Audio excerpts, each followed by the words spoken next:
Hi all, welcome back to my channel. I am Tinsimol CK. ഇന്ന് നമ്മൾ നോക്കാൻ പോകുന്നത് ടൈപ്സ് ഓഫ് മാനുവൽ ടെസ്റ്റിംഗ് ആണ്. കഴിഞ്ഞ ക്ലാസ്സിൽ നമ്മൾ മാനുവൽ ടെസ്റ്റിംഗ് എന്താണ്, വെരിഫിക്കേഷൻ വാലിഡേഷൻ എന്താണ്, ഇങ്ങനെയുള്ള കാര്യങ്ങളൊക്കെ നോക്കിയിരുന്നു. അപ്പം കഴിഞ്ഞ ക്ലാസ് കാണാത്തവരാണെങ്കിൽ കഴിഞ്ഞ ക്ലാസ് പോയി കണ്ടിട്ട് വേണേ ഈ ക്ലാസ്സിലേക്ക് വരാൻ. കഴിഞ്ഞ ക്ലാസ്സിൻ്റെ ലിങ്ക് ഞാൻ ഡിസ്ക്രിപ്ഷനിൽ ഇട്ടേക്കാം. ഓക്കെ, അപ്പോൾ നമുക്ക് ഇന്നത്തെ ക്ലാസ് സ്റ്റാർട്ട് ചെയ്യാം. Types of manual testing.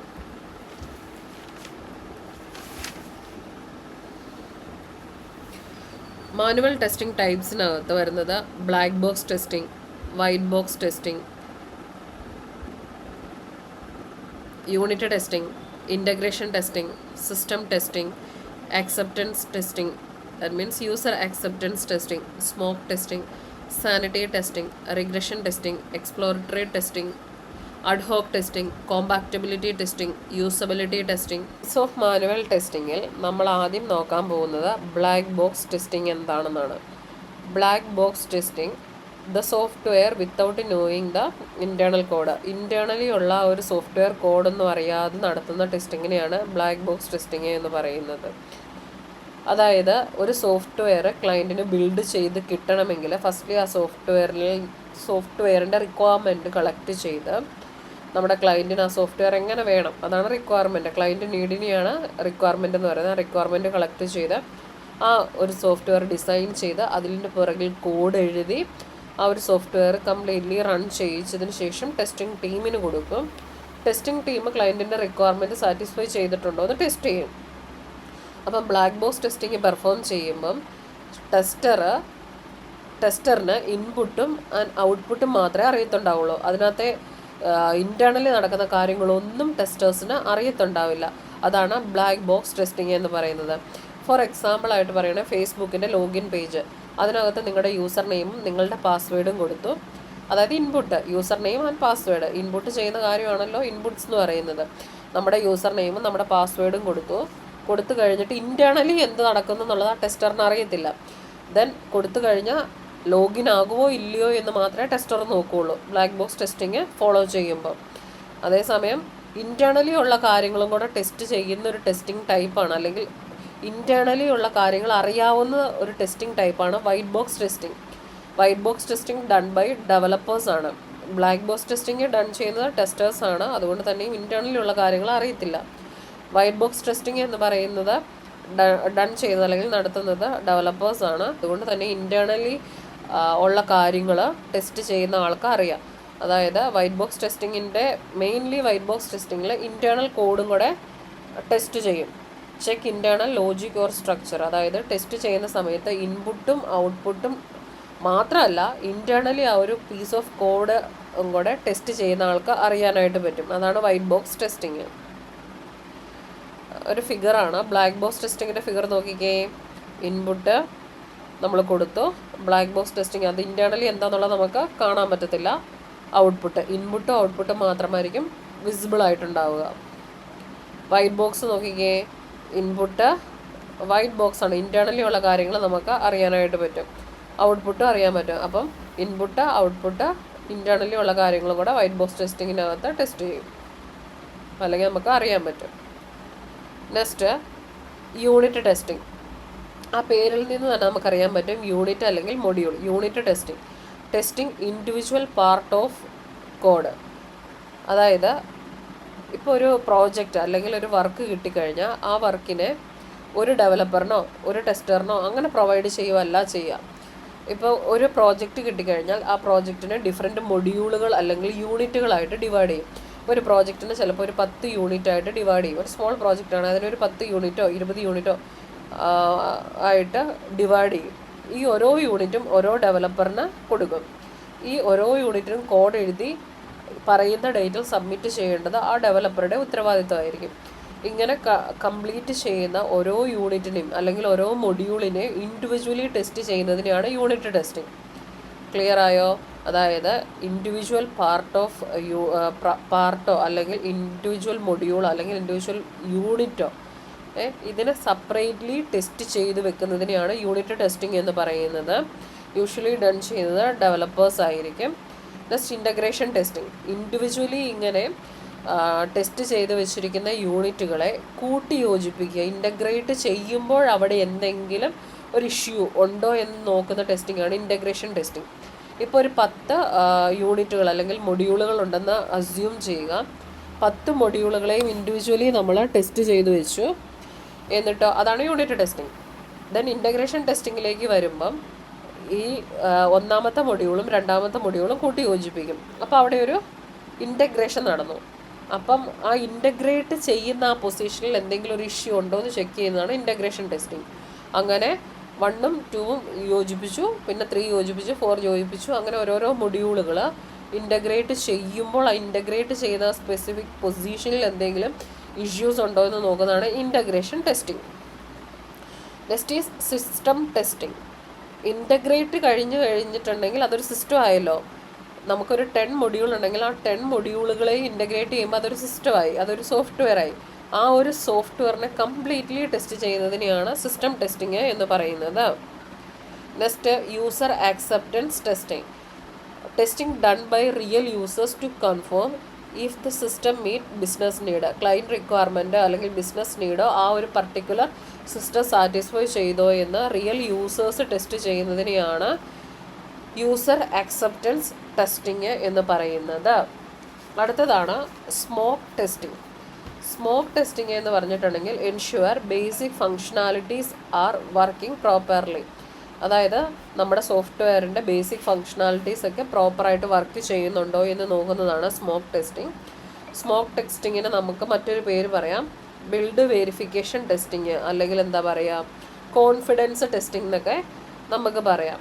അതായത് smoke testing is essential to ensure that the critical part of the system work in a new build before more comprehensive testing begins. അതായത് നമ്മുടെ സിസ്റ്റത്തിൻ്റെ മേജർ ഫങ്ഷണാലിറ്റിയോ അല്ലെങ്കിൽ critical പാർട്ടോ ഒക്കെ കറക്റ്റായിട്ട് work ചെയ്യുന്നുണ്ടോ, അതായത് ഇനിയും ഫർദർ ടെസ്റ്റിങ്ങിന് വേണ്ടിയിട്ട് അത് പ്രൊവൈഡ് ചെയ്യണോ എന്നൊക്കെ നോക്കുന്ന ടെസ്റ്റിംഗ് ആണ് സ്മോക്ക് ടെസ്റ്റിംഗ് എന്ന് പറയുന്നത്. ക്ലിയർ ആയോ? അടുത്തത് സാനിറ്റി ടെസ്റ്റിംഗ്. സാനിറ്റി ടെസ്റ്റിംഗ് എന്ന് പറയുന്നത് റിഗ്രഷൻ ടെസ്റ്റിങ്ങിൻ്റെ ഒരു സബ്സെറ്റാണ്. റിഗ്രഷൻ ടെസ്റ്റിംഗ് എന്താണെന്ന് പറഞ്ഞു തരാവേ. സാനിറ്റി ടെസ്റ്റിംഗ് എന്ന് പറയുന്നത് റിഗ്രഷൻ ടെസ്റ്റിങ്ങിൻ്റെ ഒരു സബ്സെറ്റാണ് എന്ന് പറയാം നമുക്ക്. സാനിറ്റി ടെസ്റ്റിങ്ങിൽ നമ്മുടെ മൊഡ്യൂളുകളിൽ എവിടെയെങ്കിലും എന്തെങ്കിലും ഒരു മൈനർ ചേഞ്ചസ് വരുത്തിയാൽ അതിനോട് അസോസിയേറ്റ് ചെയ്തിരിക്കുന്ന മൊഡ്യൂളുകളിൽ ആ ചേഞ്ചസ് ബാധിച്ചിട്ടുണ്ടോ, ആ മൊഡ്യൂള് കറക്റ്റായിട്ട് തന്നെ വർക്ക് ചെയ്യുന്നുണ്ടോ, ചേഞ്ച് ചെയ്ത മൊഡ്യൂൾ വർക്ക് ചെയ്യുന്നുണ്ടോ, അതോടൊപ്പം തന്നെ ആ മൊഡ്യൂളുമായിട്ട് അസോസിയേറ്റ് ചെയ്തിരിക്കുന്ന മൊഡ്യൂൾസ് പ്രോപ്പർലി വർക്ക് ചെയ്യുന്നുണ്ടോ എന്ന് ചെക്ക് ചെയ്യുന്ന ടെസ്റ്റിംഗ് ആണ് സാനിറ്റി ടെസ്റ്റിംഗ്. ഇതിന് മറ്റൊരു പേരും കൂടെ പറയും, surface level testing. Next is regression testing. Regression testing എന്ന് പറഞ്ഞിട്ടുണ്ടെങ്കിൽ ഇപ്പം നമ്മുടെ മൊഡ്യൂളുകൾ കുറേ മൊഡ്യൂൾസുകളുണ്ട്, 10 മൊഡ്യൂളുണ്ടെന്ന് വിചാരിക്കുക.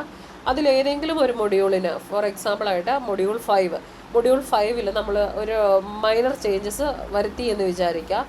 മൈനറല്ല, മൈനറോ മേജറോ എന്തോ ആയിക്കോട്ടെ, മൈനറോ മേജറോ എന്ത് ചേഞ്ചസ്, എന്തെങ്കിലും ഒരു ചേഞ്ചസ് വരുത്തിയെന്ന് വിചാരിക്കാം.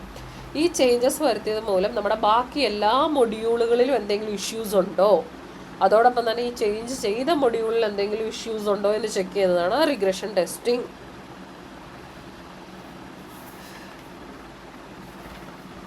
അടുത്തത് എക്സ്പ്ലോറട്ടറി ടെസ്റ്റിംഗ്. അന്ന് വെച്ചിട്ടുണ്ടെങ്കിൽ ഒരു ഫോമൽ ടെസ്റ്റ് കേസുകൾ ഒന്നും ഉണ്ടാവില്ല. ടെസ്റ്റ് കേസ് ഞാൻ പറഞ്ഞുതരാം മുന്നോട്ട് വരുമ്പം. ജസ്റ്റ് പറഞ്ഞു പോയിരുന്നു ഞാൻ കഴിഞ്ഞ ക്ലാസ്സിൽ, ഡീറ്റെയിൽഡ് ആയിട്ട് മുന്നോട്ട് വരുമ്പം പറയാമേ. ഒരു ടെസ്റ്റ് കേസ് ഒന്നും ഇല്ലായിരിക്കും. ടെസ്റ്റ് ചെയ്യുന്ന സമയത്ത് ടെസ്റ്റ് കേസ് ഒന്നും ഉണ്ടാവില്ല. ടെസ്റ്റേഴ്സ് ഫ്രീ ആയിട്ട് ആ ആപ്പിൽ എന്ത് ചെയ്യുക, അല്ലെങ്കിൽ ആ സോഫ്റ്റ്വെയറിൽ അവരുടെ ടെസ്റ്റിങ് നടത്തും. അതായത് ഫോർ എക്സാമ്പിളായിട്ട് പറയുകയാണെങ്കിൽ ഒരു പുതിയൊരു മൊബൈൽ ആപ്പ്, പുതിയൊരു കാര്യം നമ്മുടെ കയ്യിൽ കിട്ടിയാൽ നമ്മൾ എന്ത് ചെയ്യും, നമ്മൾ മൊബൈൽ ആപ്പൊക്കെ കിട്ടിക്കഴിഞ്ഞാൽ എന്ത് ചെയ്യും, നമ്മൾ ബട്ടനൊക്കെ ക്ലിക്ക് ചെയ്ത് നോക്കും, ഡാറ്റ എൻ്റർ ചെയ്ത് നോക്കും, മെനൂസൊക്കെ ട്രൈ ചെയ്ത് നോക്കും, ഇങ്ങനെയുള്ള കാര്യങ്ങളെല്ലാം ചെയ്ത് നോക്കും. അതായത് നമുക്ക് ഫ്രീ ആയിട്ട് റിയൽ യൂസർ എങ്ങനെയാണ് ഒരു ആപ്ലിക്കേഷൻ യൂസ് ചെയ്യുന്നത് അതുപോലെ നമ്മൾ ജസ്റ്റ് ഒന്ന് ട്രൈ ചെയ്ത് നോക്കും. ഡിഫറെൻറ്റ് തിങ്സ് അതിനകത്തുനിന്ന് ബഗ്ഗിനെ നമുക്ക് ഐഡൻറ്റിഫൈ ചെയ്യാൻ പറ്റുന്നുണ്ടോ എന്ന് നോക്കും. Next is ad hoc testing. Ad hoc testing എന്ന് പറഞ്ഞിട്ടുണ്ടെങ്കിൽ അൺസ്ട്രക്ചേർഡ് സോഫ്റ്റ്വെയർ ടെസ്റ്റിംഗ് ആണ്, ഇൻഫോർമൽ ആയിട്ടുള്ള ടെസ്റ്റിംഗ് ആണ് അഡ്ഹോക്ക് ടെസ്റ്റിംഗ് എന്ന് പറയുന്നത്. ഇതിന് ഡോക്യുമെൻറ്റേഷൻ്റെ ആവശ്യമൊന്നുമില്ല. മെയിൻ എയിം എന്ന് പറഞ്ഞിട്ടുണ്ടെങ്കിൽ find defect by random checking വഴിയായിട്ട് ഡിഫക്റ്റുകളെ ഐഡൻറ്റിഫൈ ചെയ്യുക എന്നുള്ളതാണ് നമ്മുടെ അഡ്ഹോക് ടെസ്റ്റിങ്ങിൻ്റെ മെയിൻ ലക്ഷ്യം എന്ന് പറയുന്നത്. Ad hoc testing can be achieved with the software testing technique is called error guessing. പിന്നെ പറയുകയാണെങ്കിൽ അഡ്ഹോക് ടെസ്റ്റിങ്ങിൻ്റെ types mainly 3 type of ad hoc testing ഉണ്ട്. Buddy testing, pair testing, monkey testing. Buddy testing എന്ന് പറഞ്ഞാൽ 2 buddies mutually work on identify a defect in the same module. Mostly one buddy will be from development team and another person will be from testing team. അതായത് 2 persons same മൊഡ്യൂളിൽ തന്നെ work ചെയ്ത് അതിനകത്തെ ബഗ്ഗിനെ identify ചെയ്തെടുക്കുന്നു. അതാണ് buddy testing. Pair testing 2 testers are associated modules, share ideas and work on the same machines to find defect. One person can execute the tests and another person can take note on the findings. അതായത് pair testing ആ പേര് പോലെ തന്നെ same മെഷീനിൽ ഇരുന്നുകൊണ്ട് ബഗ്ഗിനെ identify ചെയ്യും. അതായത് അവരവരുടെ 2 ടെസ്റ്റേഴ്സും അവരുടെ ഐഡിയാസ് അവർ കണ്ടുപിടിക്കുന്ന കാര്യങ്ങളെല്ലാം കൂടെ അങ്ങോട്ടും ഇങ്ങോട്ടും ഡിസ്കസ് ചെയ്ത് അസൈൻഡ് മൊഡ്യൂളിൻ്റെ കാര്യങ്ങൾ ഐഡിയാസ് ഷെയർ ചെയ്ത് ആ സെയിം മെഷീനിലിരുന്ന് വർക്ക് ചെയ്ത് ഡിഫക്റ്റുകളെ ഐഡൻറ്റിഫൈ ചെയ്യുന്നതിനെയാണ് പെയർ ടെസ്റ്റിംഗ് എന്ന് പറയുന്നത്. മങ്കി ടെസ്റ്റിംഗ് എന്ന് പറഞ്ഞിട്ടുണ്ടെങ്കിൽ എന്തെങ്കിലും ഒരു സിസ്റ്റം ക്രാഷ് ഉണ്ടാകുന്നുണ്ടോ എന്ന് ചെക്ക് ചെയ്യുന്നതാണ് monkey testing. Monkey testing is a software testing technique. Tester റാൻഡമായിട്ട് എന്തെങ്കിലും ഒരു ഇൻപുട്ട് ആ ഒരു സോഫ്റ്റ്വെയർ ആപ്ലിക്കേഷനിൽ കൊടുക്കും. ആ ഒരു റാൻഡം ഇൻപുട്ട് മൂലം നമ്മുടെ സോഫ്റ്റ്വെയറിന് എന്തെങ്കിലും ക്രാഷസ് അല്ലെങ്കിൽ എന്തെങ്കിലും ഒരു സ്റ്റക്കോ അങ്ങനെ എന്തെങ്കിലും കാര്യങ്ങൾ ഉണ്ടാകുന്നുണ്ടോ എന്ന് ചെക്ക് ചെയ്യുന്നതാണ് മങ്കി ടെസ്റ്റിങ്. ഇത്രയും ഡീപ്പായിട്ടൊന്നും നിങ്ങൾ അറിഞ്ഞിരിക്കേണ്ട, ജസ്റ്റ് ബേസിക്കലി അഡ്ഹോക് ടെസ്റ്റിംഗ് എന്താണെന്ന് മാത്രം അറിഞ്ഞിരുന്നു വെച്ചാൽ മതി കേട്ടോ. അടുത്തത് സിംപ്ലി കോമ്പാക്റ്റബിലിറ്റി ടെസ്റ്റിംഗ്. അതായത് check if software work on different devices. അതായത് ഡിഫറെൻറ്റ് ഡിവൈസസിൽ അല്ലെങ്കിൽ ഡിഫറെൻറ്റ് ബ്രൗസേഴ്സിൽ ഡിഫറെൻറ്റ് ഓപ്പറേറ്റിംഗ് സിസ്റ്റത്തിലെല്ലാം നമ്മുടെ സോഫ്റ്റ്വെയർ വർക്ക് ആവുന്നുണ്ടോ നോക്കുന്നതാണ് കോമ്പാക്റ്റബിലിറ്റി ടെസ്റ്റിംഗ്. യൂസബിലിറ്റി ടെസ്റ്റിംഗ് എന്ന് പറഞ്ഞാൽ എത്രത്തോളം യൂസർ ഫ്രണ്ട്ലി ആയിട്ട് ആ ഒരു സോഫ്റ്റ്വെയർ നമുക്ക് യൂസ് ചെയ്യാൻ പറ്റുന്നുണ്ട്. ഇപ്പോൾ ഇൻസ്റ്റഗ്രാം അല്ലെങ്കിൽ ഫേസ്ബുക്ക് ഒന്നും ആരുടെ സഹായം വേണ്ടല്ലേ നമുക്ക് യൂസ് ചെയ്യാൻ. നമുക്കത് ആ ഒരു വെബ് പേജിൽ ലോഗിൻ ചെയ്യുമ്പോഴേ നമുക്കറിയാം അതിനകത്ത് എന്തെല്ലാം ചെയ്യണമെന്നുള്ളത്. അതായത് ഒരു സോഫ്റ്റ്വെയർ നിങ്ങൾ ലോഗിൻ ചെയ്യുമ്പോഴോ അല്ലെങ്കിൽ ഒരു സോഫ്റ്റ്വെയർ ആപ്ലിക്കേഷൻ നിങ്ങൾ യൂസ് ചെയ്യുന്ന സമയത്തോ അല്ലെങ്കിൽ ഒരു വേറൊരാളുടെ സഹായം ഇല്ലാതെ നിങ്ങൾക്ക് അതെങ്ങനെ യൂസ് ചെയ്യാൻ പറ്റും, എത്രത്തോളം യൂസർ ഫ്രണ്ട്ലി ആയിട്ട് നിങ്ങൾക്ക് അത് യൂസ് ചെയ്യാൻ പറ്റും എന്നുള്ളതാണ് യൂസബിലിറ്റി ടെസ്റ്റിംഗ്. മറ്റൊരാളുടെ സഹായമില്ലാതെ എത്രത്തോളം ജെനുവിനായി അല്ലെങ്കിൽ എത്രത്തോളം കറക്റ്റായിട്ട് നിങ്ങൾക്ക് ഒരു സോഫ്റ്റ്വെയർ യൂസ് ചെയ്യാൻ പറ്റുന്നുണ്ടോ എന്ന് ചെക്ക് ചെയ്യുന്നതിനെയാണ് യൂസബിലിറ്റി ടെസ്റ്റിംഗ് എന്ന് പറയുന്നത്. ഇനി അടുത്തത് നമുക്ക് പഠിക്കാനായിട്ടുള്ളത് SDLC ആണ്, സോഫ്റ്റ്വെയർ ഡെവലപ്മെൻറ്റ് ലൈഫ് സൈക്കിൾ. SDLCയെ കുറിച്ച് ഡീറ്റെയിൽഡ് ആയിട്ട് നമുക്ക് നെക്സ്റ്റ് സെക്ഷനിൽ പഠിക്കാം. അപ്പം guys, thank you for watching. See you in the next section. Happy learning and keep testing. Thank U.